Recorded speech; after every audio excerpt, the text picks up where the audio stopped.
So here's what I need from y'all.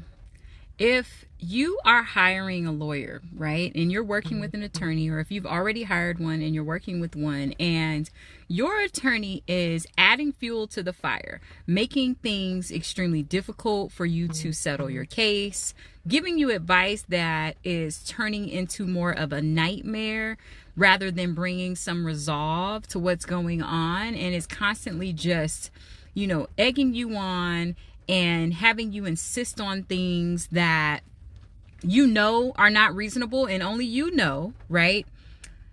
I need you to understand how damaging this can be for you and your children. The attorney that you hire is extremely important because at the end of the day, right, your ex and your children are the only people that will have to deal with the aftermath of whatever the attorney's involvement was. So many times I get cases that come from other attorneys and my clients are like, man, my last attorney, they were letting me do X, Y, and Z, and I was wilding out and I was not doing what was best for our kids because I was mad at the other side and I was willing to do whatever just to get back at them. And I realize after all of these years of experience how common this is, right? Like there are so many attorneys who will literally just let you spiral and let you do things that they know are not best for you, and they won't call you out on it as long as you're paying them. Because if you really think about it and remind yourself, the more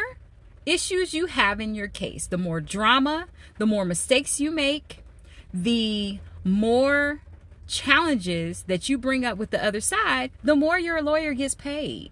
So there are, unfortunately, a lot of attorneys who care more about that payday than they do about you. And it's frustrating because I see so many families who are already broken, right? Already having to deal with the aftermath of the parents separating or going through a divorce.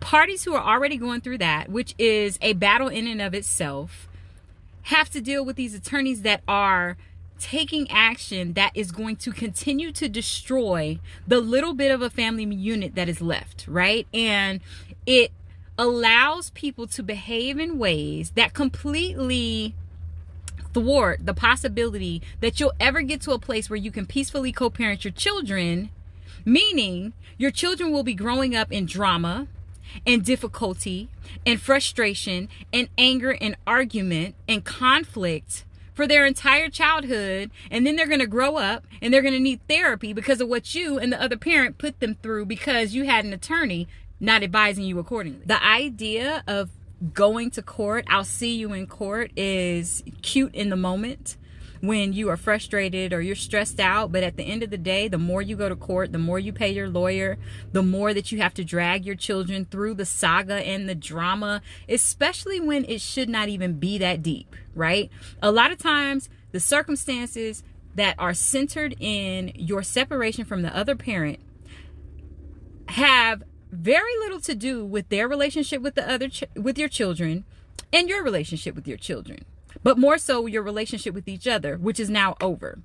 But y'all be hiring these lawyers who are going to fuel you and allow you and encourage you to act a fool and put your children in what I believe is harm's way, which is this constant toxicity between you and the other parent. Like, yo, sometimes I look up the lawyers that are on the opposing side or that, about the cases that I'm reading about, and literally you can see that there's a pattern, right? They'll file certain types of documents. They'll raise certain types of issues for their clients. And I know in some cases you have lawyers that specialize in various aspects of the law, right? So you might have an attorney that specializes in high net worth division, or someone that specializes in restraining orders, or someone that specializes in father's rights or mother's rights, or whatever the case may be. But you also have these attorneys who specialize in creating drama and racking up bills so that you can give them all your money to continue to create drama.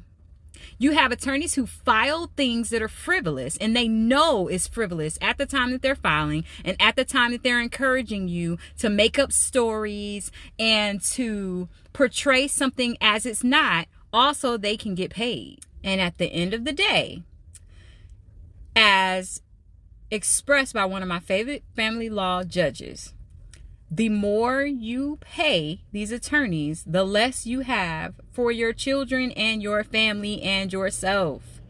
So if I am your lawyer and you are going through all of these battles, especially the unnecessary ones, and we're fighting over things that are not necessary, you're either going to be able to pay for your children's college tuition or you'll be paying for mine.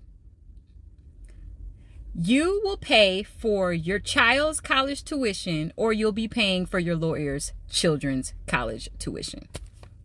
Think about that next time you decide that you're going to be unreasonable or make things difficult or be unwilling to compromise or listen to these janky lawyers who are giving you advice that is not best for your family. Think about it.